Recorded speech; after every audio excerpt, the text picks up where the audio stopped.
بسم اللہ الرحمن الرحیم۔ داستان خالد ابن ولید رضی اللہ تعالی عنہ۔ رسول اللہ صلی اللہ علیہ وسلم فرماتے ہیں کہ حضرت خالد کیا غلام ہے اللہ کا۔ خالد بن ولید اللہ کی تلواروں میں سے ایک تلوار کی جو کفار کے خلاف ہمیں وقت بے نیام رہتی ہے۔ سیدنا ابو بکر صدیق رضی اللہ تعالی عنہ فرماتے ہیں عورتیں اب قیامت تک خالد بن ولید جیسا فرزند نہیں جنیں گی۔ حضرت عمر بن عاص رضی اللہ تعالیٰ عنہ فرماتے ہیں وہ زنگی امور کا گروہ ہے اور موت کو دوست کی طرح عزیز رکھتا ہے، اور اس کی یلغار شیر کی اور صبر بلی جیسا ہے۔ الطبری فرماتے ہیں وہ نہ خود سوتے اور نہ دوسروں کو سونے دیتے، اور ان سے کچھ بھی چھپا نہ رہتا۔ الزندل کا شہزادہ عقید کہتا ہے میں خالد سے متعلق باقیوں سے زیادہ جانتا ہوں، ان سے زیادہ خوش نصیب کوئی نہیں ہے، جنگ میں کوئی ان کا ثانی نہیں ہے۔ جس کسی قوم نے خواہ طاقتور یا کمزور خالد رضی اللہ تعالی عنہ کا مقابلہ کیا، شکست کھائی۔ میری رائے مانو تو خالد کے ساتھ معاملہ کرتے وقت امن کا انتخاب کرو۔ بیزنٹائن پادری کہتا ہے کہ اگر اس فوج کا پرچم سیاہ ہے اور اس کا سپہ سالار دراز اقامت مضبوط جسم کشادہ سینہ لمبی داڑھی والا ہے کہ جس کے چہرے پر چیچک کے داغ ہیں، تو خبردار اس فوج سے مت لڑنا۔ ایڈورڈ گبن کہتا ہے حضرت خالد سب سے تند خواہ اور کامیاب جنگجو ہیں۔ میں غیرت مند جنگجو ہوں، میں اللہ کی تلوار ہوں، میں خالد بن ولید ہوں۔ مجھے سخت افسوس ہے کہ میں ایک بوڑھے اونٹ کی طرح جان دے رہا ہوں۔ مجھے سخت شرمندگی ہے کہ میں میدان جنگ میں شہید نہیں ہو سکا، اور اللہ قیامت تک کبھی کسی بزدل کو سکون اور اطمینان نہ دے۔ یہ افسوس اس مجاہد کا ہے کہ جس کو اللہ کے رسول صلی اللہ علیہ وسلم نے سیف اللہ کا لقب دیا۔ ان کے وجود کا کوئی حصہ ایسا نہ تھا کہ جس پر تیر، تلوار، نیزے یا خنجر کے زخموں کے نشانات نہ ہوں۔ انہوں نے 100 سے زائد گھمسان کی جنگوں میں حصہ لیا اور کبھی کسی جنگ میں شکست نہیں کھائی۔ ان کے نام سے ہی ایرانی اور رومی سلطنتوں پر دہشت طاری ہو جایا کرتی تھی۔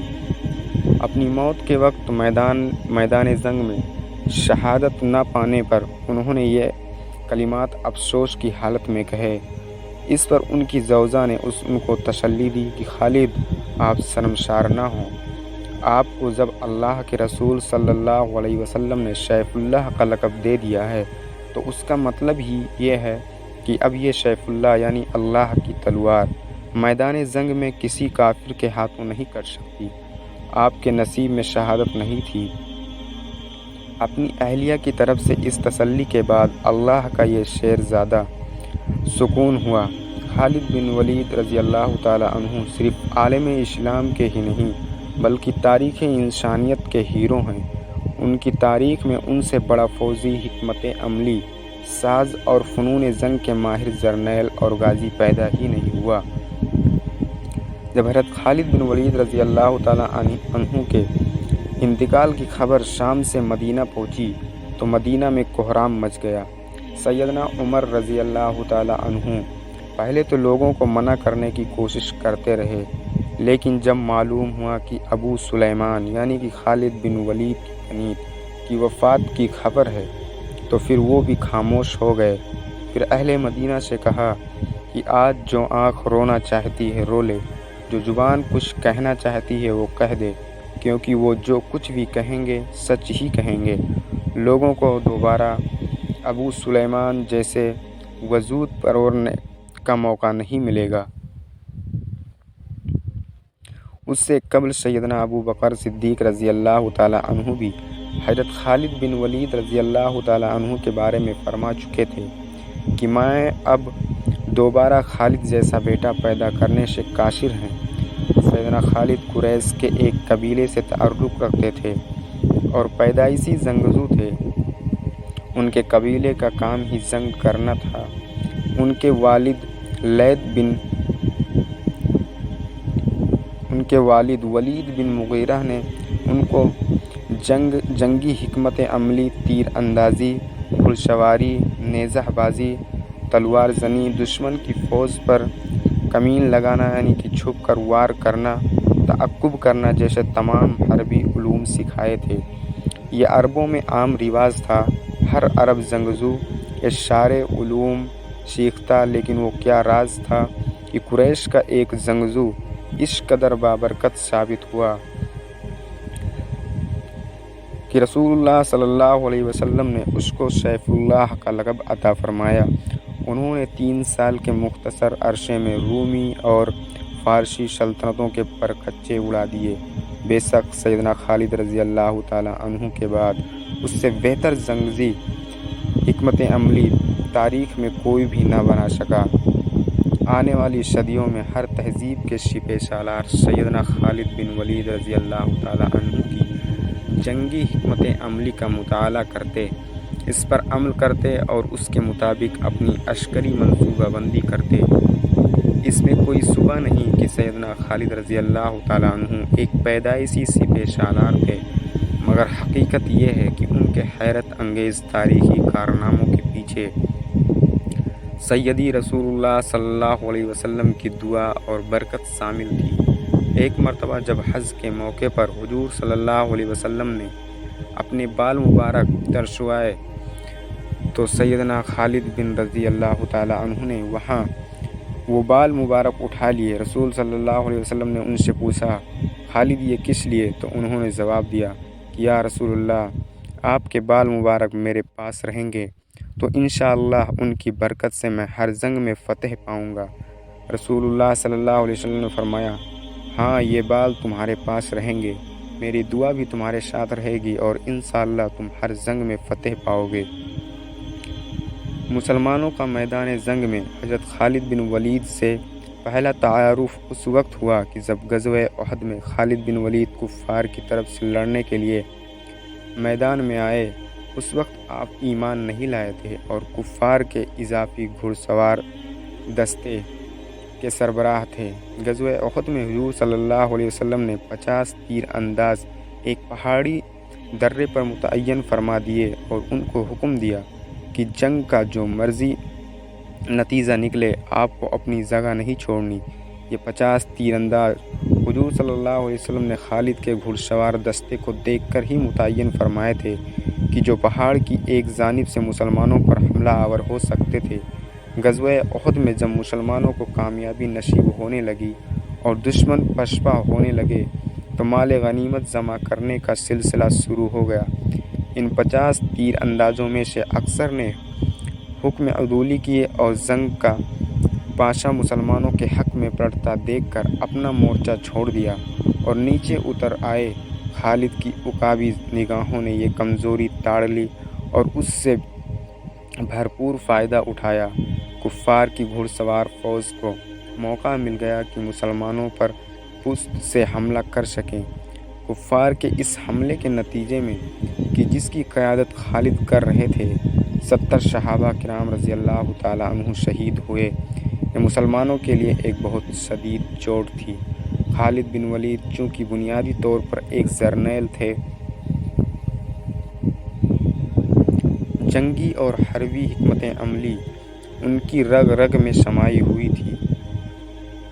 ان کی اس جوابی کارروائی کے نتیجے میں مسلمانوں کو شدید نقصان پہنچا۔ حضور صلی اللہ علیہ وسلم کے دندان مبارک بھی شہید ہوئے۔ مسلمانوں کو احد کی پہاڑی کی طرف واپس جانا پڑا اور اسی افراتفری میں حضرت حمزہ رضی اللہ تعالیٰ عنہ بھی شہید ہو گئے۔ حضرت حمزہ رضی اللہ تعالیٰ عنہ رسول اللہ صلی اللہ علیہ وسلم اور خالد بن ولید کے دستے کے درمیان ایک چٹان کی مانند کھڑے ہو گئے۔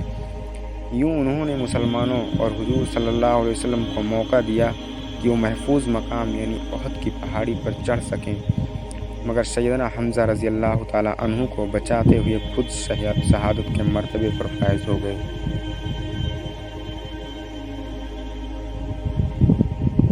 خالد کے قبول اسلام سے قبل بھی حضور صلی اللہ علیہ وسلم ان کو بہت پسند کرتے تھے۔ جب حضور صلی اللہ علیہ وسلم کے سامنے جناب خالد کی تعریف کی جاتی تھی تو حضور صلی اللہ علیہ وسلم فرمایا کرتے تھے کہ یہ خصوصیات جس شخص میں ہوں گی وہ ضرور اسلام قبول کرے گا۔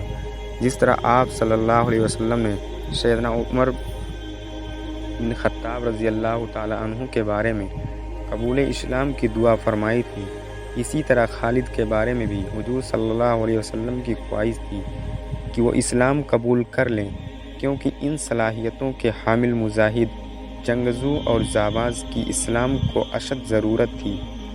آخر یہی ہوا کہ 8 ہجری میں فتح مکہ سے پہلے حضرت خالد بن ولید رضی اللہ تعالیٰ عنہ، حضرت عمر بن عاص اور حضرت عثمان بن طلحہ حضور صلی اللہ علیہ وسلم کے پاس تشریف لائے اور اسلام قبول کر لیا۔ تب حضور صلی اللہ علیہ وسلم نے بہت خوشی کے ساتھ فرمایا کہ اے لوگوں، مکہ نے اپنے جگر گوشے تمہارے دامن میں ڈال دیے ہیں۔ قبول اسلام کے بعد سیدنا خالد رضی اللہ تعالیٰ عنہ پر حضور صلی اللہ علیہ وسلم نے خاص نگاہ کرم فرمائی اور آپ کو سیف اللہ کا خطاب عطا فرمایا۔ یہ صرف ایک خطاب ہی نہیں تھا بلکہ اس کے ساتھ دنیا کی تمام روحانی و باطنی قوتیں بھی اس سپہ سالار کو عطا کر دی گئی تھیں۔ خالد بن ولید رضی اللہ تعالیٰ عنہ نے حضور صلی اللہ علیہ وسلم سے فرمایا کہ زمانے جاہلیت میں مجھ سے جو غلطیاں اور کوتاہیاں ہوئی ہیں میں ان کی مغفرت طلب کرتا ہوں۔ رسول صلی اللہ علیہ وسلم نے ان کو بشارت دی کہ تمہارے پچھلے سارے گناہ معاف کر دیے گئے ہیں۔ اس کے بعد خالد رضی اللہ تعالیٰ عنہ نے عہد کیا کہ اب ان کی تلوار حضور صلی اللہ علیہ وسلم کی ہم رکابی میں ہی بے نیام رہے گی اور وہ دین کی سربلندی کے لیے ہی جہاد کریں گے، اور اس میں کوئی شبہ نہیں کہ پھر انہوں نے سیف اللہ ہونے کا حق ادا کر دیا۔ جو معرکے حضرت خالد بن ولید رضی اللہ تعالیٰ عنہ کے حکم اور اجازت سے لڑے ان میں ایک جنگ معطا بھی تھی۔ جنگ معطا کے بارے میں ایک اہم بات یہ ہے کہ جب حضرت زید بن حارثہ رضی اللہ تعالیٰ عنہ نے اس لشکر کی قیادت کی تو حضور صلی اللہ علیہ وسلم نے پہلے ہی بشارت دے دی تھی کہ اگر زید شہید ہو جائیں تو جعفر علم سنبھالیں گے، اور اگر جعفر رضی اللہ تعالیٰ عنہ بھی شہید ہو جائیں تو پھر عبداللہ بن رواحہ ان کی جگہ پر پرچم اٹھائیں گے، اور پھر اگر وہ بھی شہید ہو جائیں تو پھر مسلمان جس کو چاہیں اپنا امیر منتخب کر لیں۔ اور پھر میدان جنگ میں اسی طرح ہوا۔ حضرت زید اور حضرت جعفر رضی اللہ تعالیٰ عنہ کی شہادت کے بعد بالآخر سیدنا خالد نے مسلمان فوج کی قیادت سنبھالی، اور ایک انتہائی مشکل صورتحال میں ہونے کے باوجود فوج کو باحفاظت دشمن کے نرغے سے نکال لائے۔ جنگ معطا میں ہی پہلی مرتبہ سیدنا خالد بن ولید رضی اللہ تعالیٰ عنہ اسلامی لشکر کے سپہ سالار کے طور پر ابھرے۔ فتح مکہ کے موقع پر کہ جب حضور صلی اللہ علیہ وسلم لشکر لے کر مکہ کی جانب روانہ ہوئے تو تمام صحابہ آپ کے ہمراہ تھے۔ سیدنا خالد بن ولید رضی اللہ تعالیٰ عنہ کو بھی ایک لڑاکا دستہ دیا گیا تھا۔ جب مسلمان فوجیں 9 اطراف سے مکہ میں داخل ہوئیں تو 8 اطراف سے تو کفار نے کوئی مزاحمت نہ کی، مگر سیدنا خالد رضی اللہ تعالیٰ عنہ کے دستے کی کفار سے شدید جھڑپ ہوئی۔ اس مزاحمت میں کئی کافر مارے گئے۔ اس کے بعد آپ فاتحانہ شان سے جرح پہنے، سر پر فولادی خود رکھے تلوار تھامے حضور صلی اللہ علیہ وسلم کے سامنے گزرے تو حضور صلی اللہ علیہ وسلم نے صحابہ سے پوچھا کہ یہ کون ہیں؟ صحابہ رضی اللہ تعالیٰ عنہ نے فرمایا کہ یہ خالد بن ولید رضی اللہ تعالیٰ عنہ ہیں۔ خالد بن ولید رضی اللہ تعالیٰ عنہ کی صلاحیتوں، جانبازی، دلیری، خود اعتمادی اور آزاد طبیعت کی حضور صلی اللہ علیہ وسلم بہت پسند فرماتے تھے۔ ان غلطیوں پر کہ جن پر کسی اور صحابی کی سخت سرزنش کی جاتی سیدنا خالد رضی اللہ تعالیٰ عنہ سے درگزر کر لیا جاتا تھا۔ فتح مکہ کے موقع پر حضور صلی اللہ علیہ وسلم نے منع فرمایا تھا کہ کوئی جھڑپ نہ ہو، اس کے باوجود بھی سیدنا خالد رضی اللہ تعالیٰ عنہ نے کفار سے جھڑپ کی تو آپ نے اس بارے میں سوال کیا گیا۔